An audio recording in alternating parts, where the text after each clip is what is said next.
Welcome to another week of Instigating with Clarkey and Drury. I'm Ryan Drury, joined as always by my co-host Chris Clark, and we're very pleased to be joined by our good friend, the golf expert that we always turn to when we want to chat about golf, our friend Ian Doig of the Ian Doig Golf Academy and longtime pro golfer too. Doigy, how are you? How are you feeling, my friend? I'm good. Thanks for having me back, guys. I'm feeling pretty good. A little bit of a scare last week, but we got by it. And I'm back working out and stuff and hitting balls. So doing good. That's shoveling good to snow, hear, man. And shoveling snow today, especially. Wow. I mean, we got about 15 centimeters here last night. So Yeah, the area got waxed pretty good. Luckily, there were no power outages, and I had a decent morning news run. It seemed like the weather hit everybody a little more south of us. As always, remember, we're brought to you by our great friends over at CoolBet.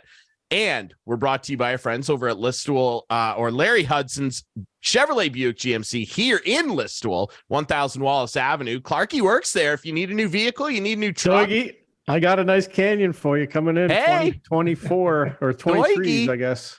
23. This is the deal maker. Yep. They're coming This in. is The the 22s deal are still on clear out, so free You're gonna have to- tires and You're going to have to sweeten it up pretty good. we'll sweeten up.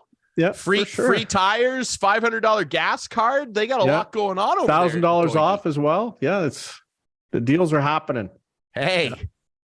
So- Hudson's has it. Remember that, They folks. do. We're also brought to you by our friends, our great buddy Alan MacArthur, and the great folks over at the Listowel Squash Courts. Visit And I them played- on Facebook. I played last night. I dropped a spot. Nicole beat me last night, so You fell down the ladder. just to sixth. I mean, I'm still 6 out of 30, which is not bad. However, Doigy, have you ever Guy's had not even plantar top five. fasciitis?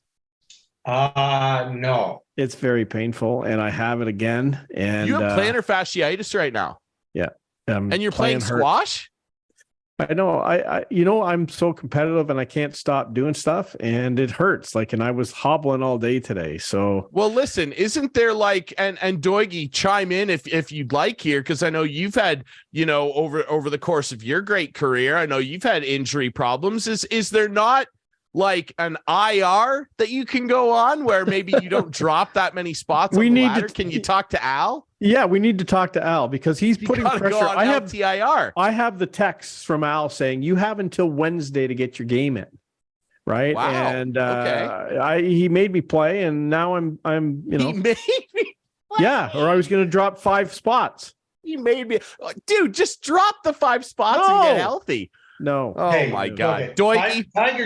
Tiger just played in LA and he's got plantar fasciitis too. So suck it up, Clarkey. yeah, exactly. Hey, I played. It's him. So a It's cou- Drury so a telling me couple not things. to play. A couple yeah, because you're not Tiger Woods, okay? Yeah, well. And you're also not the Tiger Woods of the squash world either. I So have ice on my foot as we speak. I'm icing it down, and I have Good. some insoles that are supposed to be good for this, but so far no relief. So, Clark, and you 20 wake up in the 20 morning minutes off, buddy. and it's terrible. Clarkey, go Okay. get yourself a lacrosse ball. Yeah, It's very painful. I have done it to keep plantar fasciitis away, yeah, and just Roll roll it in the bottom of your foot. And yeah. I've heard that. But do that. That'll help it go away.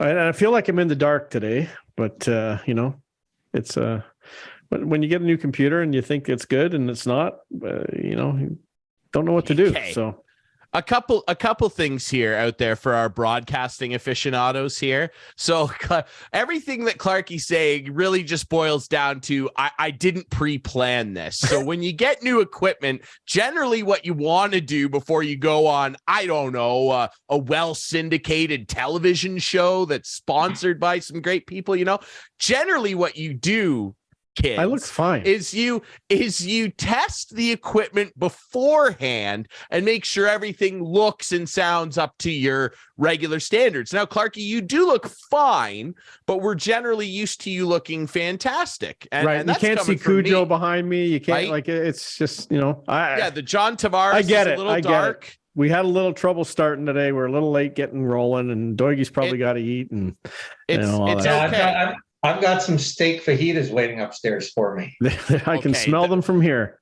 Then we got to get right down to business. Doigy, I don't know how much of it you've seen or how much you're aware of it, obviously, but everybody's talking about this new Netflix documentary. If you haven't watched it, it's called Full Swing. You got to check it out. Of course, it's right up your alley.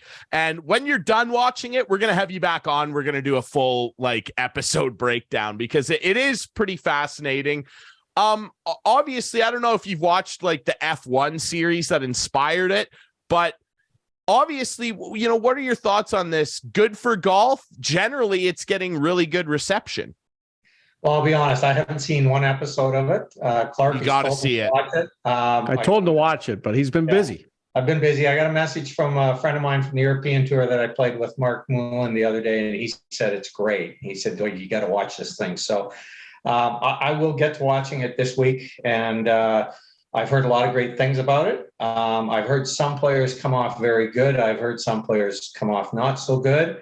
I know Dustin Johnson has mentioned that he watched the first episode and then said, that's it, I'm not going to watch anymore. So it'll be interesting. I'm looking forward to seeing it. I just haven't had time.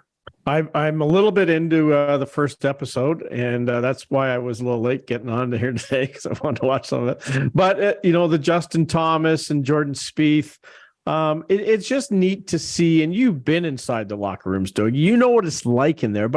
I've been in a couple when I covered the Canadian Open and stuff like that for the radio station, but it's so much different. And being in the planes, being, just a fly on the wall in the locker room and hear the guys who are out there competing all the time, but are buddies, it's just different to hear that side of things, right?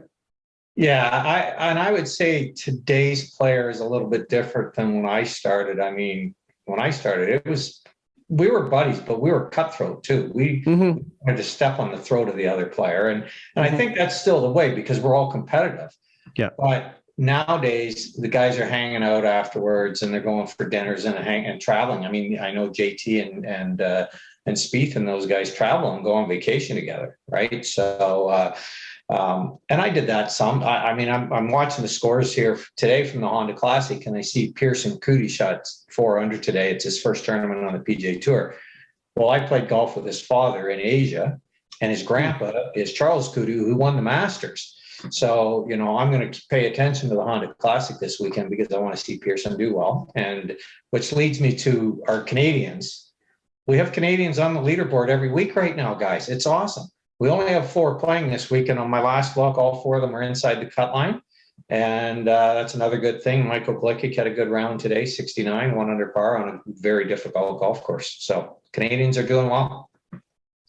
That's one thing, and you'll see more of it when you watch it. I've seen the entire thing. I actually might re-watch it just so that I'm fresh on everything when we do a full deep dive. Maybe just before the Masters, we'll come back on and give our full thoughts on it. But I've seen every episode, and Clarkey, you're only an episode in, and in my opinion, if you're already entertained by it, I would venture to say the first episode's the worst one. And that's good news. And hey, I've always been a casual golf guy.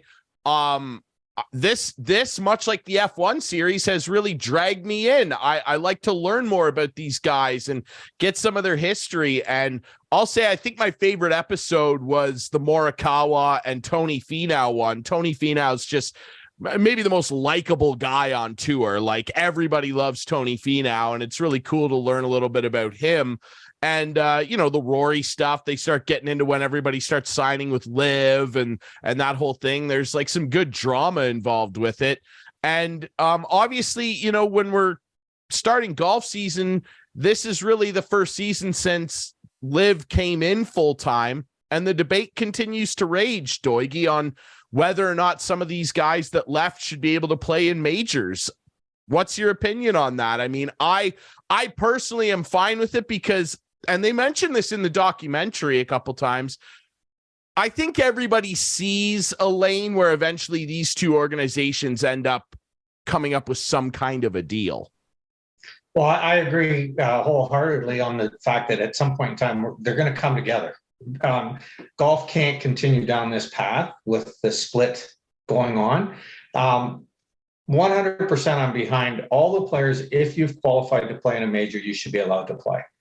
it just doesn't make any sense to me. And I think the PGA Tour has probably taken a stance that they wish they hadn't now.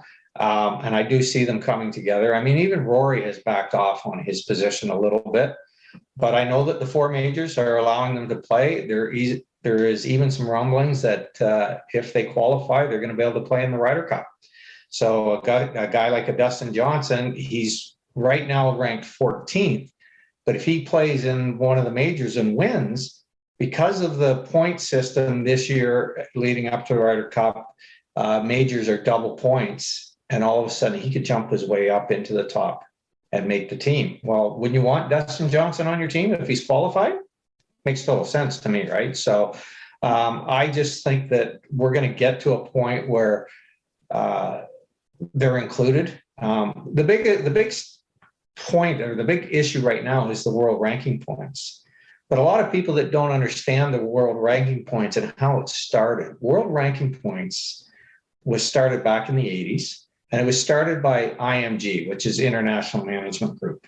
Well, International Management Group had hundreds of golfers under their umbrella who they were managing. But the majority of them were playing in Europe. And they wanted those players to be able to play in the big events and the majors and the invites and that.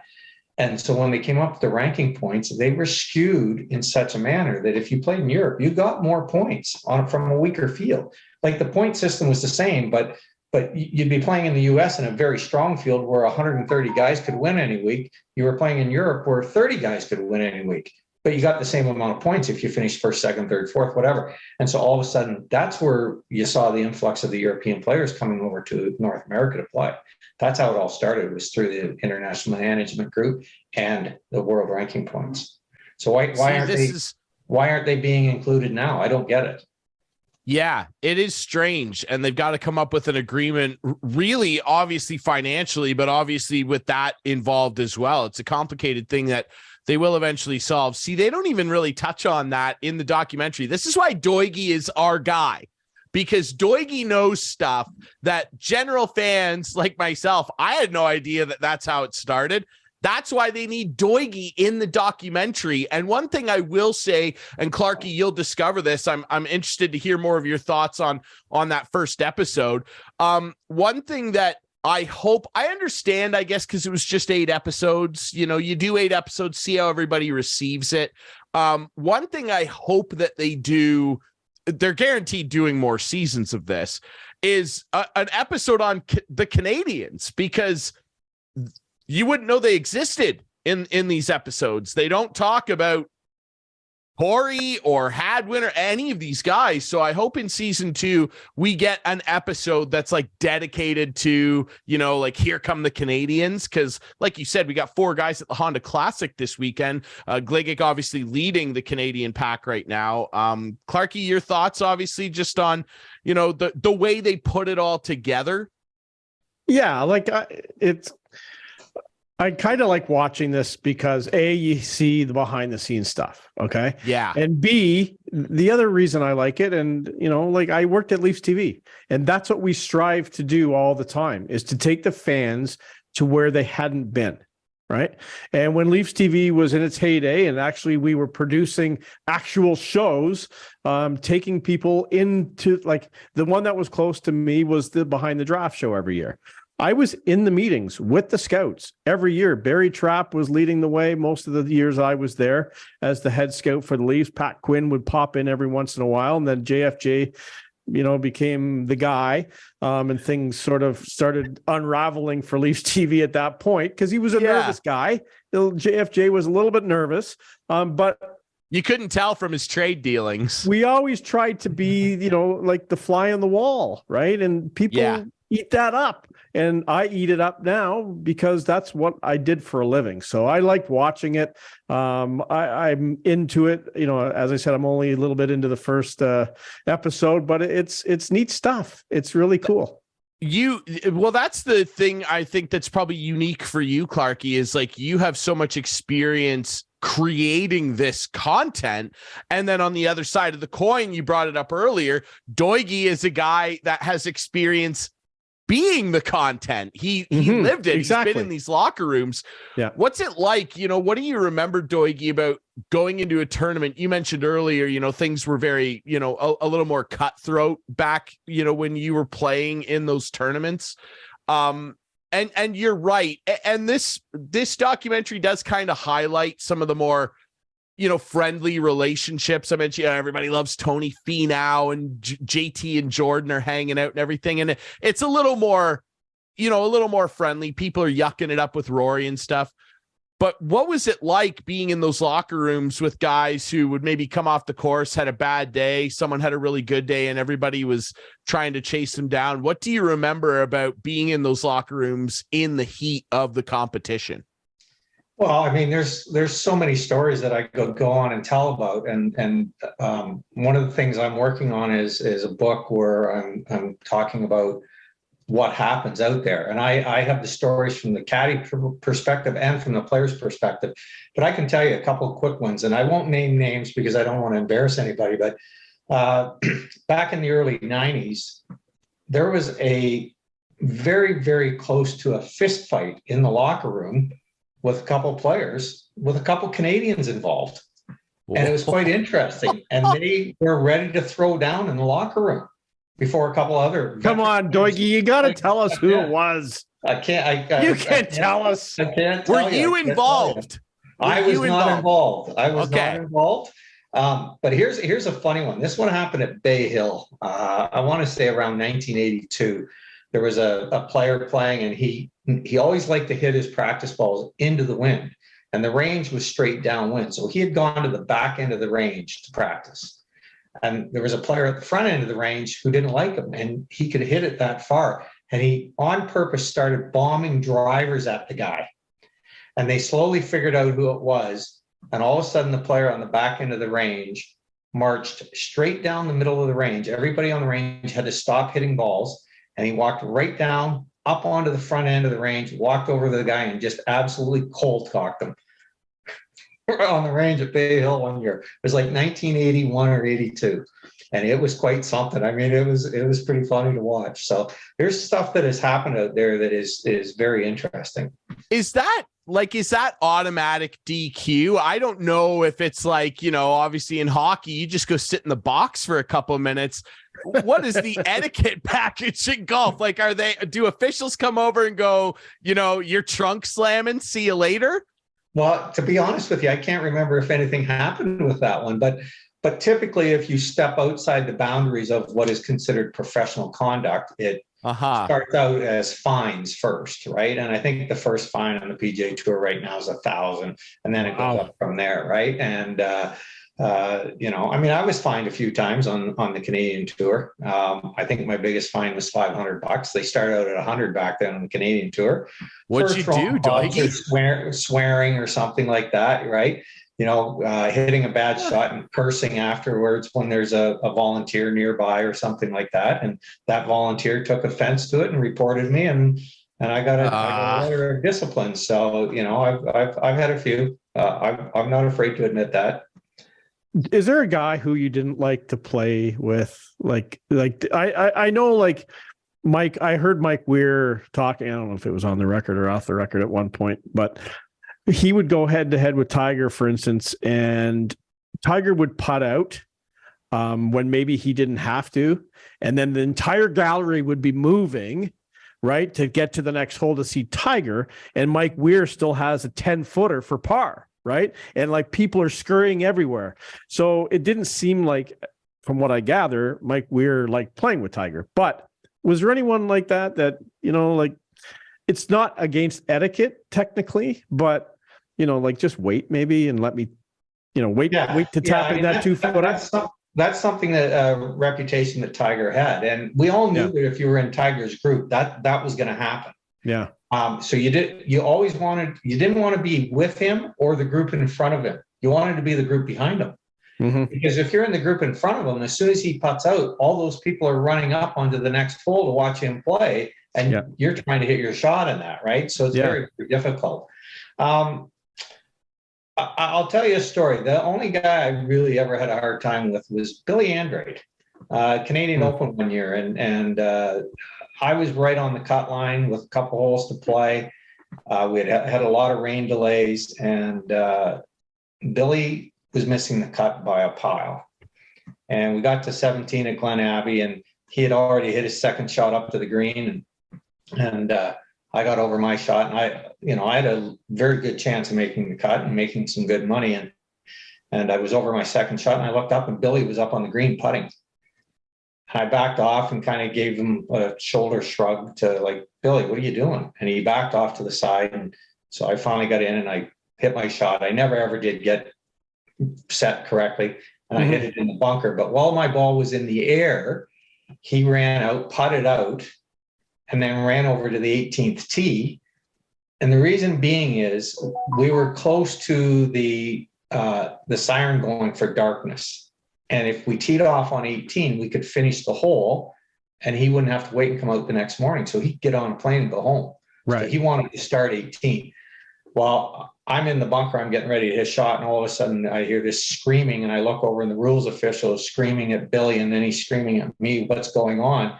Billy had ran over to the 18th tee and hit his tee ball over the heads of the group in front of us. Oh my God. Without even asking them or telling them or anything, right? And then the official saw it, and the official started screaming, and he was screaming at me while I'm in the bunker. Anyway, I had a poor bunker shot out, missed the putt, made bogey, hit it in the bunker off the tee on 18, had to lay up, hit it on the green and three putted and made bogey, and I missed the cut by a shot. And I heard afterwards that Billy had been fined $5,000.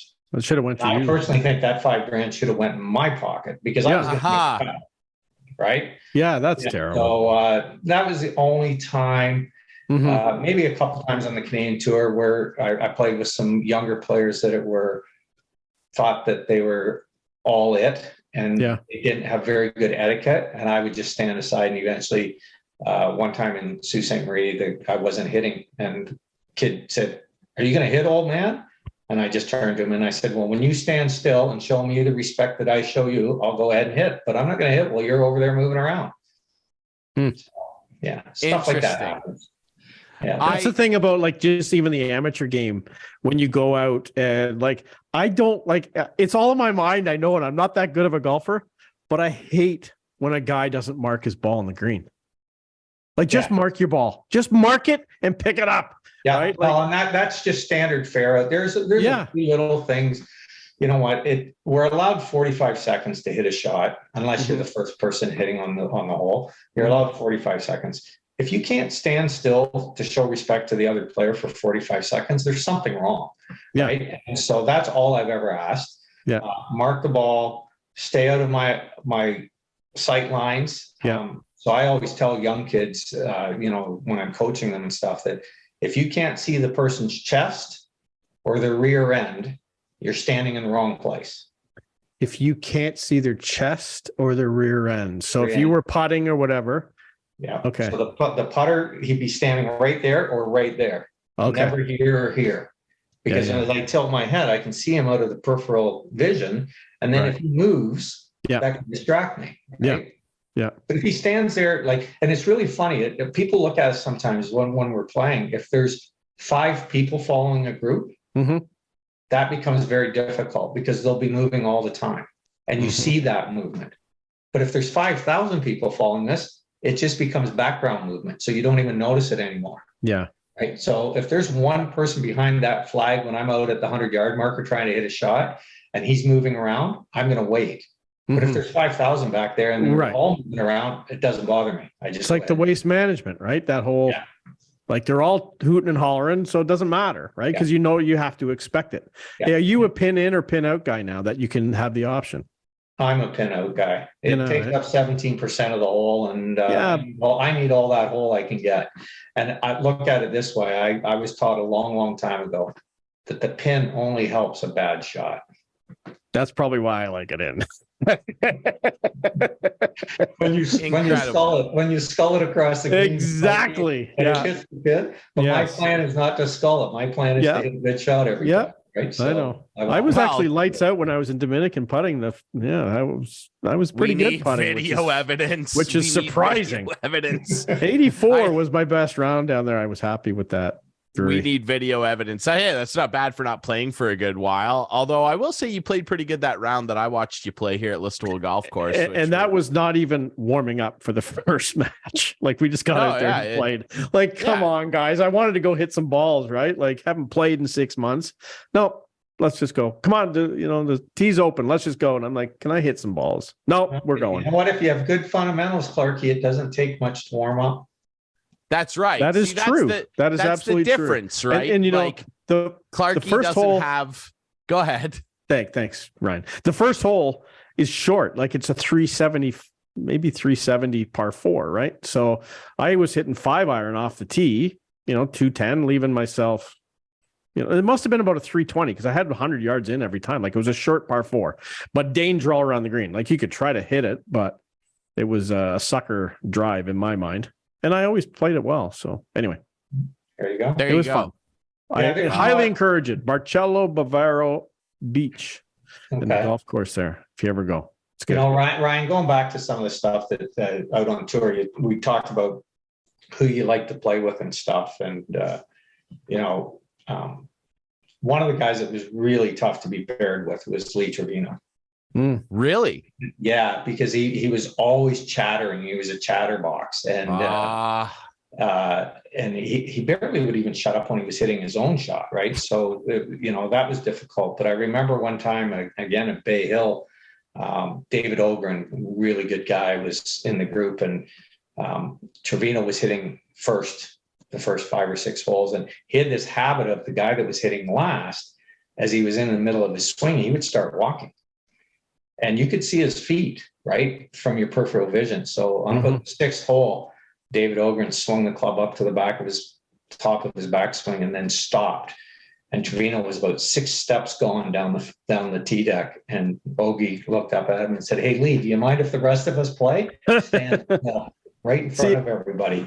Lee didn't like it very much, but that's the type of stuff that would happen. And that was in the old days, because a lot of the older players used gamesmanship. Sure. Absolutely. They would rattle their coins in their pockets, and they would move off in the backswing and things like that. And that used to happen all the time. Yeah. And you know what the funny thing is? I used to love watching Lee Trevino play because he was chatty, but I wasn't playing. You know what I mean? Like he was the kind of guy who you'd want to see play, because he would always have a comment and you could hear it. And he's a good player too. Yeah, I mean, but the other side of it is, it could tick you off. You're playing with him for sure. Great player. Like when I was caddying and I was trying to learn how to get better, he was one of the guys that I would go watch hit balls. So I would walk down the range at the end of my day when my player was done with me. And there was still daylight and guys were practicing, and I would watch Lee Trevino and Raymond Floyd and Lanny Watkins and Gary Koch, obviously, because I worked for him, and all these guys hit golf balls, and I would just sit and watch them, and periodically they would turn and say, "What are you doing, Ian?" "Well, I'm just trying to watch. I'm trying to learn. I'm trying to get better." Right? And that's how I got better. But Trevino was phenomenal to watch. Right? Yeah. So. Yeah, he had great technique for sure. I think, maybe a little more pronounced technique than Clarkey's whiskey mitts, but I digress. Doigie, I want to know. You have nothing you can say about my game when you can't even swing a club hardly. No, I know, but I can comment on it, and so that's what I'll do, right? We're gonna fix that. We're gonna fix that this summer there. Okay. Okay. Maybe we should, because I'm getting really into it, and I know I'm never going to be a good golfer, but I mean, let's try it out, right? I want to know Doigie as well. Just final one on this subject, and this could just be a story you heard. Even, what's the greasiest thing you ever saw or heard of in a major golf tournament? And I don't even necessarily mean like the Masters or something, just a big tournament. What's the greasiest thing that you've ever heard occurring between players? Well, back in the 70s, there was a player by the name of King who played on the tour. And the story is that he was linked to the mob and that he was a collector and stuff. And he was very intimidating. I mean, I met him a couple times, but he was very intimidating. And there is a story of he was paired with a rookie one week. I can't remember what event it was. but they were walking along and there was a big lake along the left side of the fairway. And this king just kept kind of angling further towards the water. And the rookie was so nervous that he walked right into the lake. He was so intimidated by this guy that he walked right into the lake. Oh, yeah. So I was not there, but the story has been around so many times and for so long, I believe that it is true. Unbelievable. Maybe he like just subtly lifted his shirt and got a gander at some of the mob tattoos. I don't know. Like Who knows, right? the old Russian star. Who knows? Yeah. Something. Oh my God. And then here's a story for you too. This is a funny one. This one comes from the mini tours back in the 70s and 80s. And there was a guy that was trying them and he wasn't doing very well as a golfer. But he kept showing up and putting up his money every week. And everybody wondered, like, how's this guy afford to do this? And we eventually found out afterwards that every week he was robbing a bank. That's how he was financing his life on the mini tours. Oh my He was God. robbing a bank every week. Every Yeah. week. Yeah. Oh my God. Yeah. That's hey, like credit to him in the very least in this sense that is commitment to your craft. Like he's dedicated. You can say that for sure. Oh my God. I don't think I could rob a bank every week to do just about anything. That's something. I want to ask you quickly about this too, and then we can move on to obviously talking some hockey because your guys Maple Leafs. And this is greasy. The Leafs did us one dirty, Clarkey. I have a complaint I'd like to send along. I'm going to tell Kyle Dubas next time I see him in Guelph. Could you hook us up and maybe do this trade while we're doing the show and not do it at 11 at night? We'll talk about Ryan O'Reilly, but before we take a break and move on to that, Doigie, I want to ask you, from a perspective of caddying, because you've obviously done both at the highest level.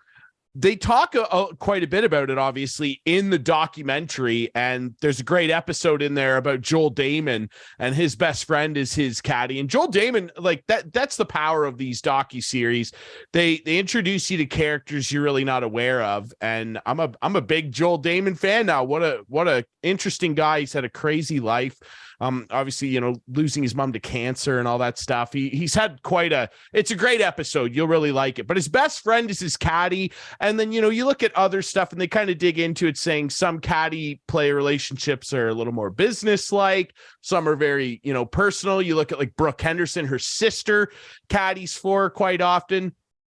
What was your preference as a player and a caddy? Did you want, from both perspectives, for it to be a little bit more of a friendly, personal relationship or more business oriented? What did you find was most successful from both sides of the bag? Right. So as a player, I tended to, which is kind of funny, I tended to want it to be very professional and business-like. I kind of wanted to keep things separate. That way, if there was an issue out on the golf course, I didn't have to turn and scream at a friend or anything like that I was upset over something that happened. That was my personal feeling. And there's a lot of that out on the tour, especially when I started and when first went out. Most of the caddies back then and the players, it was completely professional and businesslike. Very few of them had become close friends. And I would say that, to be honest with you, I was probably one of the first of that generation in the early 80s, late 70s, early 80s, where the guy I caddied for became a friend. He became like a brother to me. As a matter of fact, I ended up living in his house with his wife and his two kids for years. And when I say years, I mean years. I wasn't like I was just there for a couple of years. I spent every winter in their house for almost 10 years where I lived with their family. And so that relationship, even though it started out as a player-caddy relationship, it became a player-friend, almost brother with Gary Koch. And he became my mentor and taught me so much. And so I'm very thankful for that. I watched today, I won't name the name, but there's a player out there playing right now who has one of his best friends caddying for him. And I actually think it's hurting his game. I think that he would be better off getting somebody, a veteran caddy that's been around for a long time, to caddy for him. Because I think what happens when your friend is caddying for you, that friend may agree on a club selection so that he doesn't offend you. And you want to have that caddy that looks at you and says, no, that's the wrong club. You need to hit this club, or you need to play this hole this way.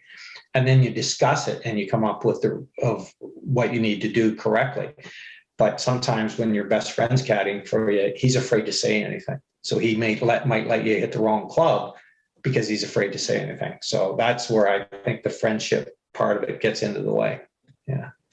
Yeah, it's an interesting dynamic, and obviously it's going to be different for everybody. But yeah, it's interesting to get your perspective on that, because you do get a sense of the other side of it a little bit. In the docuseries when they're highlighting Matt Fitzpatrick, and he's got a more veteran caddy, and like they're friendly with each other, but I mean it is a little bit more, business like. They've got years separating them, and it obviously benefits him because they capture his win on tour. And it's just a different dynamic. I will say this, like my first year, probably year and a half caddying for Gary Koch, I would venture to say that I probably only had dinner with him once or twice. Right. But as we went into the second year and so on after that, not only was I going out and having dinner with him, he would get a room with 2 beds in it, and I would stay in his hotel, which would save me money and that. So, that's how it evolved, but it didn't start out that way. Right. So, but, my whole caddying experience, I don't even know if you guys know what this was all about. My whole caddying experience was, I had a job in Sarnia, Ontario. We're cutting greens and stuff. And I put a brand new riding greensmower in a pond on the 3rd hole. And 10 days later, I was at the Congressional Country Club in Washington at the Kemper Open. And I was there mostly as a spectator. But Gary Koch walked by Sunday morning at about 11:30 or 12 o'clock carrying his own clubs. And I ran up on the first tee and asked him if he needed a new caddy. And he said, yeah, he did. His caddy hadn't shown up. And I caddied for him that day. And I ended up caddying for him for 2.5 years. Wow. And so that's how I got into caddying. It was quite the story. I mean, I had shorts on, and we couldn't caddy in shorts back then. And I said, how much time do I have? And he says, you got 5 minutes. I said, don't give that bag to anybody. I'll be right back. And I ran into the pro shop and bought a $50 pair of slacks and had the girls inside tape them up with tape because they were too long. And I ran out and I caddied 18 holes that day. And that was my introduction to Gary Koch and caddying on the PGA Tour. And 2 weeks later, I was caddying for him in the US Open at Waltersall in 1980, the year Nicklaus won. Unbelievable. Now that is dedication to your craft. And if anything, that's a lesson for the kids. Shoot your shot. Shoot your shot. You never know. You never know. I went for it and it worked out great. It sure did. Well, and it worked out great for us in the future, obviously, because you're our golf expert, man. This is what we have you for. But now we're going to shift. We got to talk about your Maple Leafs. We got to talk about the big trade and some other trade news dropping as we record this involving a certain team that I cheer for. We'll talk about that next here on Instigating.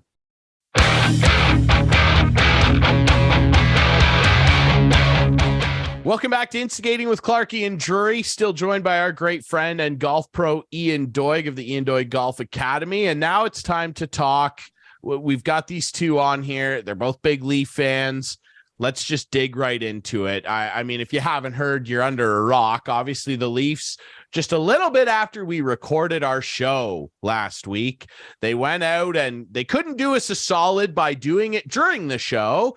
They had to do it hours after, but they go out and they make a big splash. And of course, I don't think the Leafs are done, but right after we talked with Dart Guy a little bit about who he wanted them to go get, they go out and get one of the top 3 targets that he listed, and that's Mr. Ryan O'Reilly, obviously a Godrich native and grew up a big Leaf fan, and Noel Acciari as well, a really good bottom 6 player. Correct you. Whoa. Well, he's not a Godrich guy. He was born in Clinton Hospital, but he played all his minor hockey in Seaforth, Ontario. Yes, but he's also celebrated as a son of Godrich because he played a lot there as well. He took the cup to Godrich and Seaforth. They had a parade in each town. That's right. Yes, but he did. He's more known as being a Seaforth boy. Okay, well, I will stand corrected then. And I I apologize wholeheartedly to the community of Seaforth, because I know he obviously has very deep ties there, as do his parents, who, nice for them, they were able to go and see his first game as a Maple Leaf.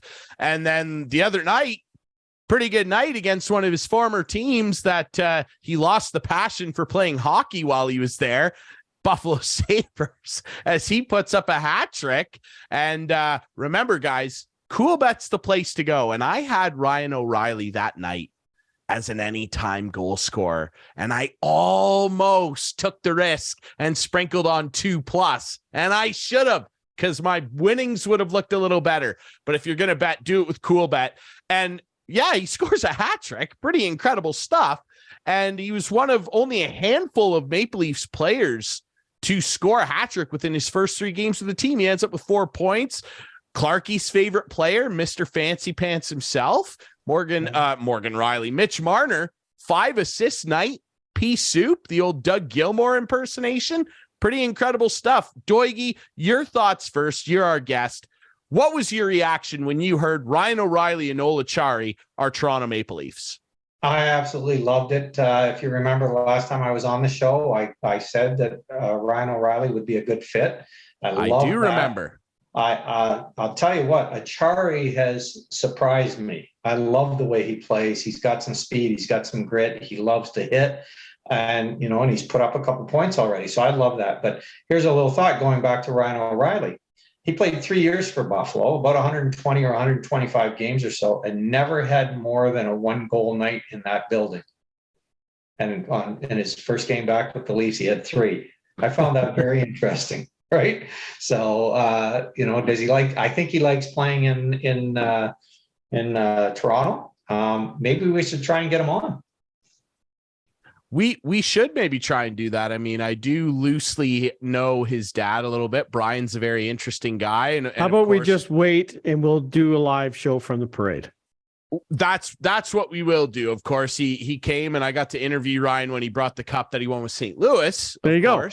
To Godrich and Seaforth, spent the afternoon following him around, and he was awesome. He was really good with the gathered media that was there, and I ended up having a good 10-minute, 15-minute chat with him on my own. He was great. So yeah, obviously this is a move that pushes the needle a little further toward them trying to finally get over that hump and maybe go on a cup run. And wouldn't that be special if he was the final guy that was a piece that pushed them over the top? And of course, many people will know, but his dad is a really interesting guy. He's like a sports psychologist and training guru, and he trains Ryan in the off season. And they do all these, weird, that Hockey Night in Canada did a great piece on it a couple of years ago during that playoff run. They do all these weird training techniques. He'll have him balancing on stuff and stick handling. And he does all these unorthodox things for basically tuning Ryan's fine motor skills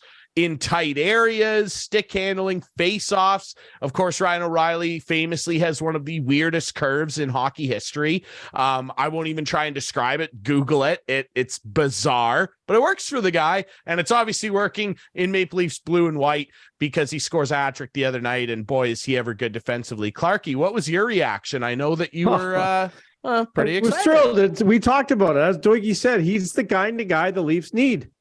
Big guy. He can throw his weight around if he wants to. He doesn't put up with any crap. He's a leader. He's a Conn Smythe winner. He's the kind of guy they needed. A couple of my buddies, they overpaid. Can you get off the overpaid? Like, they gave up no current roster players. They retained their 2 top prospects in the organization, yep. Robertson and Nyes. Yes, draft schmaft, Cliff Fletcher. I get it. But this is a now team, and that's what now teams do. They trade away their picks to win now. And we know how long we've waited, haven't we, Doigie? And we don't want to wait any longer. And we're going to do everything we can to win the cup this year. And that's what they got to do. And boy, has he ever fit in. And I think I was on the show saying when Doigie was on, like, he would fit in great on that second line and move Tavares to the wing. It's an easier game from the wing. And Tavares, as you mentioned, Ryan, looks like he's slowed down a little. Well, it may be a perfect fit, even though Sheldon Keefe has said that come playoff time, he may be the third line center, but I don't think they're done yet. And that's why we'll have to wait and see. There's so many moving parts, and now Orlov's gone. Chychrun, like, I'm not a big fan. And all of a sudden it looks like for some reason the Ottawa Senators are in on Chychrun. Like, I don't know what's going on there and why they would want him, but anyway, what's with Minnesota Wild? They're like a bank. They ate half or a quarter of the salaries of O'Reilly, and they were in on today's Washington deal, eating some of Orlov's deal. I don't get why they're getting picks for nothing, I guess, basically. But anyway. How about Shea Weber's contract getting picked up again? Yeah, that stuff's so goofy, man. It is like goofy. The Arizona, it's just more, obviously Vegas involved on that side of things, but just the goofy nature and ongoing silliness of the Arizona Coyotes, which I can't get going. Doigie, you can't push me toward talking about Arizona. Don't start. I can't do it. I can't and I won't. But you mentioned, obviously, Ryan O'Reilly, and we don't think the Leafs are done. Now, I mentioned before the break here, obviously, that my Caps involved in I would call it a pretty big deal from both teams' perspectives. Obviously, the Boston Bruins have acquired Dmitry Orlov, who, was an integral part of pushing my guys to winning one of those big silver things there. And sad to see him go. He drove me crazy a lot. I was, not very pleased with the last couple of years of him, but I think he'll just slide right into Boston like Hampus Lindholm did last year and become an impact player again. He's still young. He's only 31. And they get Garnet Hathaway too, which kind of breaks my heart a little bit. Just a good grinder, and he'll do anything for the team. Just a coach's dream, the old adage. So they're gone. It's looking like the Caps are going to be sellers. And what do you think of that, Ryan? I want your opinion. You got Ovi, Well, they should be. They should be sellers. Look, the fact of the matter is this: them in Pittsburgh, they've gone blow for blow for a long time, trading division titles, winning some cups. They're just old. They're old now. They're slowing down in Pittsburgh. They're slowing down in Washington. The core of the team are older guys. Yeah. A lot of injuries in Washington this year. And I'll be frank, though, I don't love our coaching staff. I think they're bottom 5 in the entire NHL. I think the coaching staff in Washington's abysmal. I think even if Washington was perfectly healthy all year this year, I still don't think they'd be much better than what they are right now. And what they are right now is an aging team who's slowing down in a young, fast man's game. And they need to continue this sell-off of some of the older dudes. You obviously keep Ovi. You don't trade my guy Nick Backstrom. You keep those guys around to help the young guys. You need those guys. You help the young guys. You keep Tommy Wilson. He's a future captain. I would say basically everybody else on that roster, minus the young guys, is on the table for me. I mean, if you can get easily a first-round pick and a slam dunk prospect for a guy like John Carlson, perennial Norris Trophy candidate, puts up billions of points, big right shot defenseman, help anybody's power play. Get it for him. Love Johnny Carlson, but get it for him. I hope he returns soon because of that. Obviously, he got hit in the head with that puck a while ago. If you can get something for the two goalies, go ahead. Kuznetsov, the most frustrating player since Alexander Semin, but he did win a Stanley Cup. I'm talking like near scorched earth here. That's just where they're at. And I think maybe the Leafs could potentially take advantage of that. Now, I don't think they can ever find room for a John Carlson, but a Nick Jensen, maybe a guy like that, a right-handed shot guy whose defensive numbers are actually really good on a pretty affordable contract. Maybe the Leafs can go in on that because the Boston Bruins, a team that they're likely going to potentially have to go through on that cup run that they want so badly, they're adding two pretty good players here. Orlov and Hathaway are going to be impactful, and they're going to be impactful in playoff style hockey. I'll tell you that right now. So overall, I knew this was coming. I'm not upset. I don't have blinders on. I know what my team is all about, and I can adequately assess what they're all about. And on your side of things, I think that this is great for Toronto and they're going to be involved. Clarkey, really quick before we get Doigy's opinion on this and maybe some defensemen he'd like to see, because you get the big forward, maybe they can add more, but Jake Muzzin now on permanent LTIR. Sad for that guy. We just hope that he's going to be okay, but Leafs aren't done moving and shaking. You brought up Chychrun though. It makes perfect sense to me why the team like, the Ottawa Senators would be after a guy like that, because they still believe that they can make strides next year. And if you add a guy like that, who, let's be clear here, he's getting a bad rap, but he's in Arizona. So I kind of discredit that. We are also talking about a guy who's on a very good cap hit, who's very young, and he scored 20 goals. He scored 20 goals in a season for the Arizona Coyotes on defense. I guess it's just strange. Yeah, I know. I know. I understand. It just seems strange, and Doig, I'm sure you'll agree, that you see two teams that are well out of the playoffs at this time of year making deals together. That usually happens in the summer, not a trade deadline. But I guess you're right. If they want the player next year, moving beyond that, then yeah, get him. But it just seems weird that they would be in on him at this point in time. That's all that is surprising to me. You would think a playoff team would jump up and be able to do that. And then if Ottawa wants him, trade him to Ottawa in the offseason. But go get the guy now. What I think is that Ottawa would envision having a Chychrun, Shabbat, Jake Sanderson, Eric Brandstrom top four. That's the vision, right? And you figure it from there. I personally think that DJ Smith, as talented a coach as he is, I personally think that he's going to be, on the chopping block. They should probably hire my cousin Brad.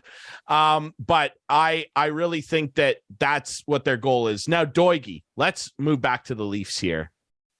You've talked about this a lot. You want them to go get a defenseman. You got your big forward. You got Ryan O'Reilly.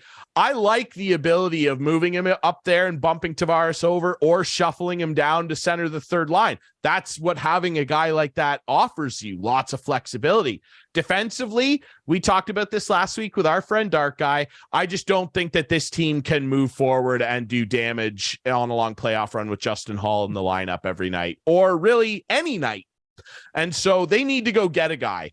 Who are some guys that you would maybe like to see in the mix? Well, I want somebody that's big, and I wouldn't mind Chychrun only because of his age and his contract and everything else. And sure, we bring him in and he grows into a good position. I could see us doing that. Perico out of St. Louis, we've already dealt with them. Let's maybe the big thing that I want somebody that's big and bruising, that will stand in front of the net and knock guys on the rear end. I mean, I think about a couple goals that Wall let in recently, where he was scrambling to get his hand on the puck in front of him, and eventually the puck popped out and they shot it into the empty net. But none of our Toronto players knocked anybody on their butt. And I just am tired of seeing that happen. We need a big guy. I'd even bring Labushkin back if we could. Right? The big Labouche. Yeah, he played against us in Buffalo. Somebody that would just push somebody around in front of the net. Yeah.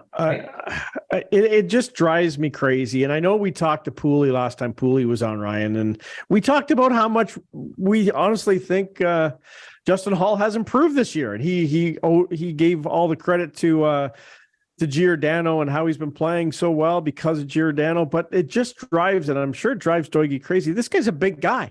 This guy isn't tiny, and I don't think he knows how to hit.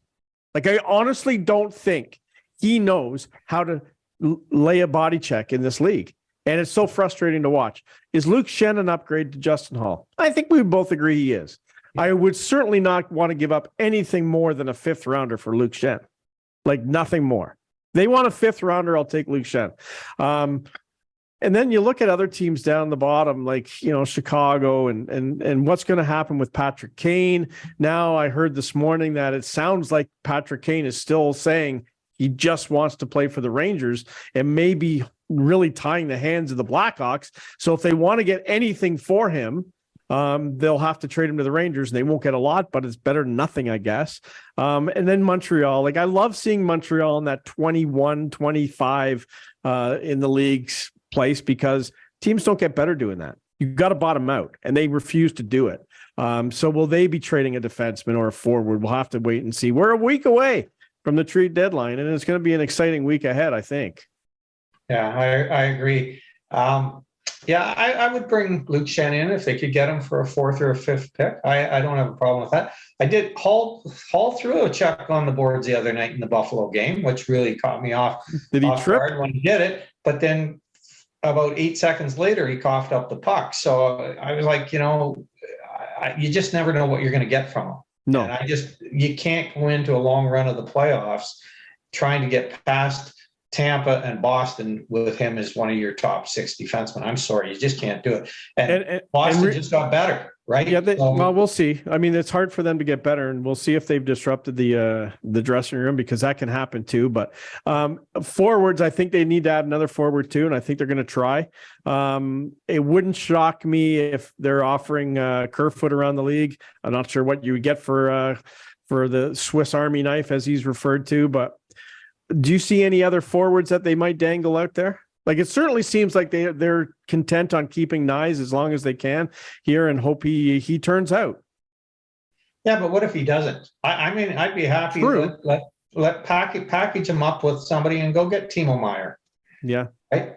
I'd be okay with that, because Nyes, we don't know what we're going to get. Right, well, you're in win now mode. You said right. I agree. Now mode. We just put Joey Anderson on waivers. I don't know if he cleared or not. I haven't looked at the wire to see. Yeah, right? I mean, Leaf fans get excited because they're like, "Oh, they're clearing a roster spot. What are they doing? Why are they?" Right. What are they doing? Right. But you know what? Let's package him together with Nyes and go get Timo Meier. Bring him in. Yeah, Timo Meier is very interesting because of the control you would have on him. Right. You've traded your 1st-round pick already for Ryan O'Reilly. You do have one next year, because it's going to take that probably. It'll take a 1st and Nyes probably to get Meier. But if you then flip Meier in the offseason, maybe you can recoup a 1st-rounder, right? And like I said on, I don't know if you guys saw it on Facebook last week, I kind of threw out a hypothetical that if we could trade, these 3 players, and I mentioned Morgan Riley, Hall, and whoever else, maybe it was Kerfoot or whatever, and bring in Ryan O'Reilly and somebody else and a stud defenseman, but it guaranteed that we were going to go to the Stanley Cup final this year and next year, would you do it? Well, of course you would, right? So if it means moving somebody out, but we're going to guarantee ourselves a chance at the Stanley Cup, let's do it. Now, here's a little something that I want to ask you. When was the last time Toronto won the Stanley Cup? Why are you asking me that? Just hold on, 1967, right? In 1967, how many rounds did you have to win the Stanley Cup? 2. You only had to win 8 games. Okay. Have the Toronto Maple Leafs ever won more than 8 games in a Stanley Cup season since then? No. Well, sure they have. They made the conference final in the 90s. Okay, and so they won 8 games. 2000s. And okay, maybe they won a couple games in that 3rd series, but they've never won 12 games because they've never made it to the finals. They won 11. Series. They won 11 They've only won 2 series, though. Yeah, I know, but they took only won 2 series in the history of their team. Yeah. Why you like? Don't bring up this stuff. We have no control. It's relative. It's relative. We have never won more than 2 series in the history of our team. Yeah, it's pretty incredible, and that's the kind of curse that hopefully Mr. O'Reilly can help break. It's going to be interesting. I think it would be a pretty good Hollywood story in Southern Ontario and across Leaf Nation. I think it would be a big deal. A week away from all the trade fracas, I'm sure there's going to be a lot more big deals to go down, and you can guarantee the Leafs are going to be involved. Doigie, it's always a pleasure to have you on. Glad you're feeling good, my friend. Thanks so much for doing this, brother. We're going to do it again soon. Always a pleasure to come and be with you guys, and thank you very much. All right, that's it for us this week here on Instigating. Remember, you can watch the show Friday nights at 8, Sunday nights at 9 with our friends on Whiteman TV. That's channel 6 for Whiteman subscribers. We debut on our YouTube channel Friday nights at 9. Follow us on social media at Instigating Pod. Follow Doigie on Twitter at Ian Doig Golf. You want golf lessons? Doigie is the guy, the Ian Doig Golf Academy. You can Google that as well. For myself, Ryan Drury, for Clarkey, our great sponsors, Coolbet Canada, Larry Hudson's Chevrolet Buick GMC here in beautiful Listowel. Remember, Hudson's has it and the Listowel Squash Courts. We'll see you next week for more Instigating.